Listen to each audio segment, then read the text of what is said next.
May papu, sang-ayon ba kayo na magpa-paayos ako ng bunbunan ko, magpa-hair transplant ako? Ikaw kung saan ka masaya, di sige, susuportahan ka na lang namin. Kaya lang makamasaktan ka.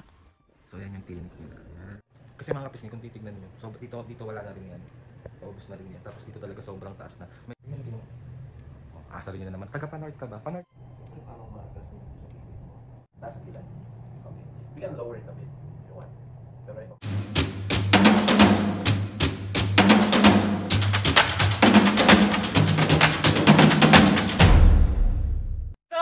Ngayon for today's video, another vlog na naman yung gagawin. So itong vlog na to mga pisngi, wala mo na tayong prank today kasi tayo'y aalis, tayo'y pupunta ng Makati. So anong gagawin natin sa Makati? Magpapapogi si OA. So alam nyo naman mga kapisngi, yung isa sa biggest insecurities ko bukod sa aking buong pagkatawa is yung aking buhok. So mga kapisngi, dahil in-invite tayo doon, pupunta tayo ngayon ng New Heart Hair Restoration Philippines sa may Makati City. So samahan nyo ako today mga kapisngi para i-consult or anong mangyayari or anong gagawin sa ating bunbunan. Kasi wala be, onti na lang siya, ubus na siya. Takot ako mga pisngi sa mga ganitong procedure, lalo na doon sa mga rhinoplasty. Although hindi naman natin kaya yung mga ganon. So eto mga pisngi, bago sa akin to kaya medyo ninenervyos ako. Pero today is mga pisngi, pupunta muna tayo doon sa clinic para ipacheck kay doktora kung ano yung mga dapat natin gawin sa ating buhok, sa ating bunbunan, sa ating noo. Kasi mga pisngi, onti na lang. Kasi tuwing nakikita nyo ko, tuwing nagla-live ako, tuwing ganito, Panort ka ba? Ilan na lang yung buhok mo, paubos na, kalbo, panot, eme lahat-lahat, nakakarindi! Hindi, pero syempre, sanay na tayo doon. Pero syempre tayo, as a tao, syempre kailangan din natin itaas yung ating self-confidence sa ating mga pangangatawan. Kasi wala naman ibang mag-aangat yan kundi tayo lang din. So ito mga pisngi, tatry natin tong hair transplant na to. Para! Sa tingin mo ba kung may buhok na ako, jujuwain mo na ako? Apaka-away mo! Uy, eme, tara na! So ayun mga pisngi, bali magpapaalam na tayo kay Mami at Papo. Mami, Papo, aalis na ako. Dito ka muna, dali, meron ako itatanong sa'yo. Kasi mga kapisngi, bago tayo umalis, kasi nagpaalam na ako kay Mami at Papo na gusto ko nga sanang ipaayos yung bunbunan ko. Bunbunan ha? So ayun mga kapisngi, ayan si Mami at Papo. Mami, Papo, sang-ayon ba kayo na magpaayos ako ng bunbunan ko, magpa-hair transplant ako? Ikaw kung saan ka masaya, di sige, susuportahan ka na lang namin. Kaya lang makamasaktan ka. Mami, itong mukhang to, hindi ba sanay sa... Okay na yung buhok mo eh, kahit pendong ka eh. Ano ba problema? Ikaw pa po, anong reaction mo nung nalaman mo na magpapa-hair transplant ako? Siyempre, masaya. Siyempre, dalapas yung kagwaping mo. Oy! Masakit yata yun eh.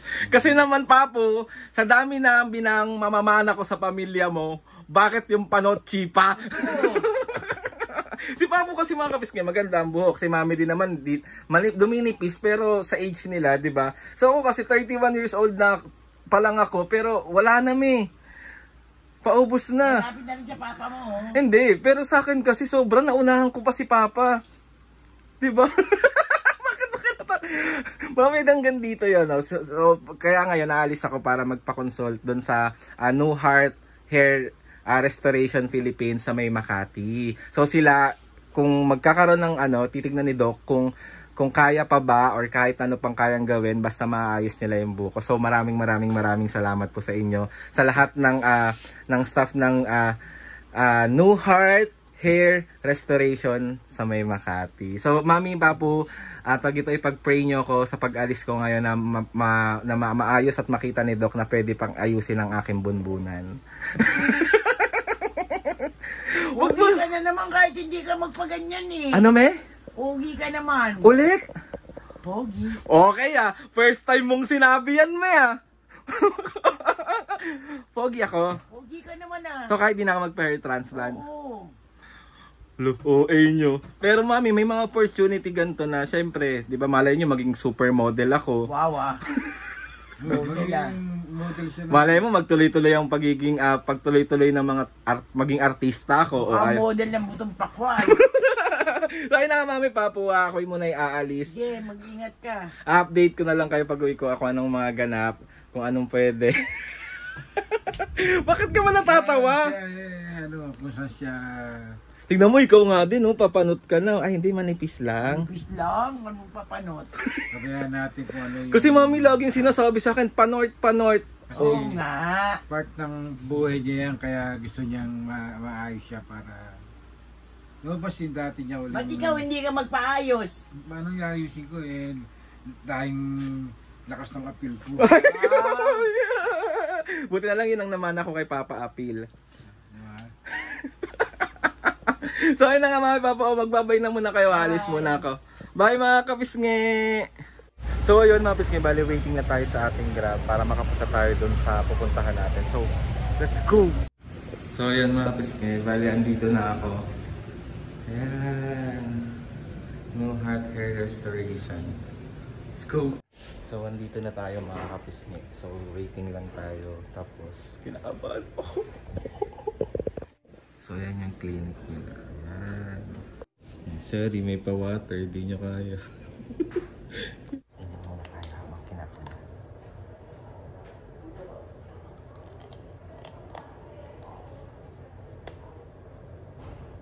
So ayun mga kapisngi, bali naka-fill up na ako.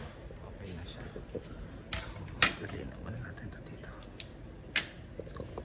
So andito na ako sa loob mga kapisngi.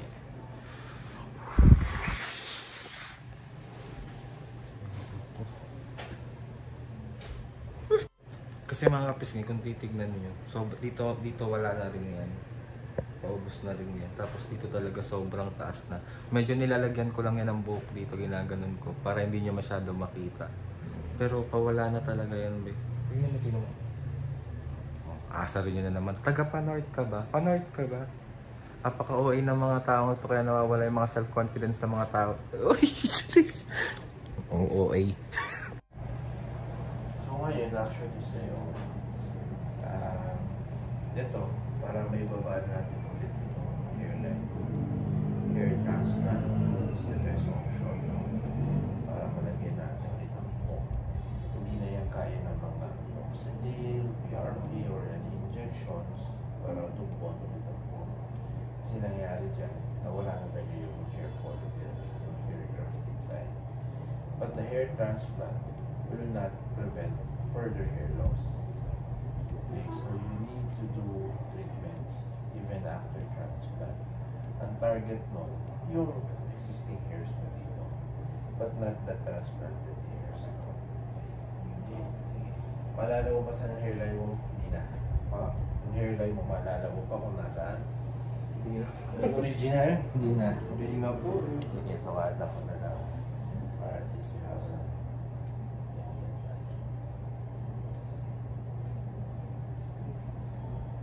Ang kilay. Nasong kilay. Alright. So this is just a rough drawing, ha? Para at least you have an idea. Pawang ako.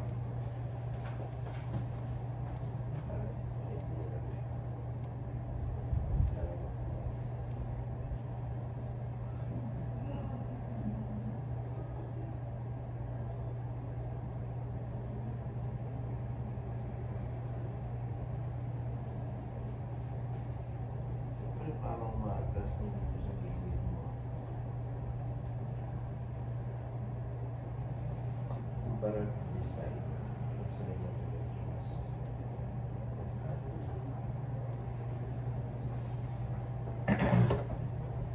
Sige po ka. Yan. Taas ang gilid. Okay. We can lower it a bit if you want. Pero ito kahit na to, based dun sa length ng face mo. Kaya ako tinatanong kung maalala mo ba yung original mo hairline kung saan. May marker ka ba? Hindi na. Tingnan ko kami mga. Oo. Kasi ito, yung 3 o 4 fingers. Pero kung if you want to lower it a bit, pwede naman natin like, change the shape like that. Parang ang ano po nga lang, parang hindi naman po sobrang bata. Parang maano lang po yung... Yeah, sure. Oo, pwede ito po. Yan ito. So ito yung ideal eh. Obvious talaga. Pwede naman natin yung plastic. Actually, the final naman, ito yung surgeon. Kung ano. na maintindihan mo. Paano siya? Ginagawa. Okay? So, yan. So, the basic of transplant is we get hairs from the back of your head dito. And itatanim natin siya dito. So, ito lang ang target mo. Yan, kunti lang yan. Like, maybe 800 grams will do to cover that area. Yung dito mo, hindi pa natin kailangan lagyan. Let's do the treatment muna. Oo, let the treatment do it. It's magic, no? Sa part na yun.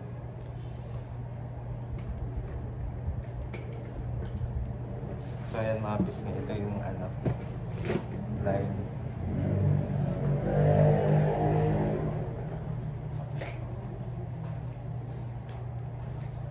Pero ito, mas gusto mo yung ganito.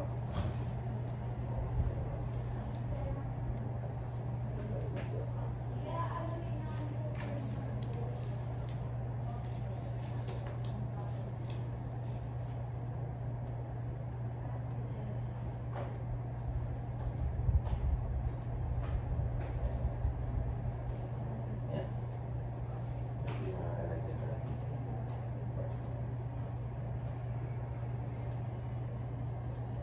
Malapad talaga ang forehead nyo. Opo. Yan.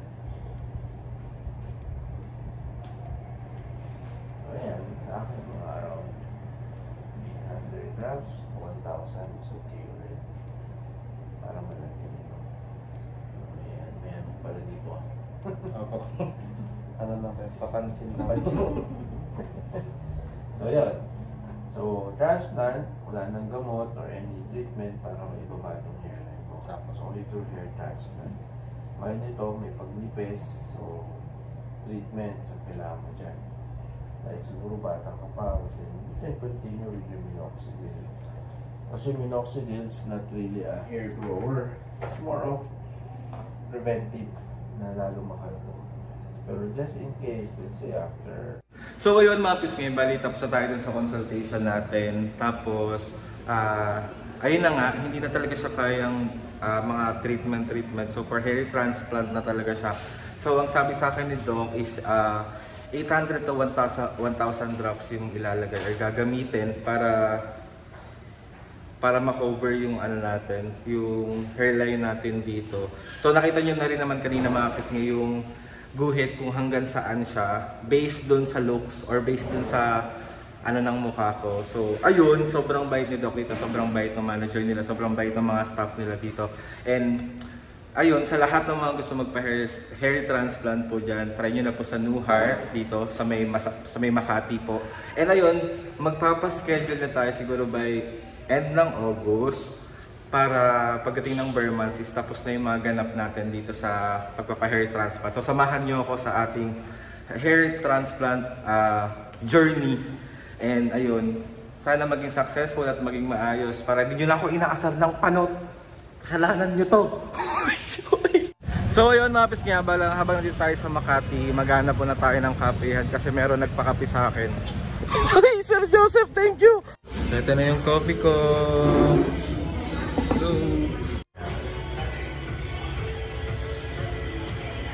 Sarap. So yung drink natin mga pisngi, white mocha cold brew na may dalawang splash ng brevet. Kapag gusto nyo tikman to, sobrang sarap. Ito yung lagi kong in-order dito. White mocha cold brew na may dalawang splash siya ng brevet. So yun. Sir Joseph, thank you, love you!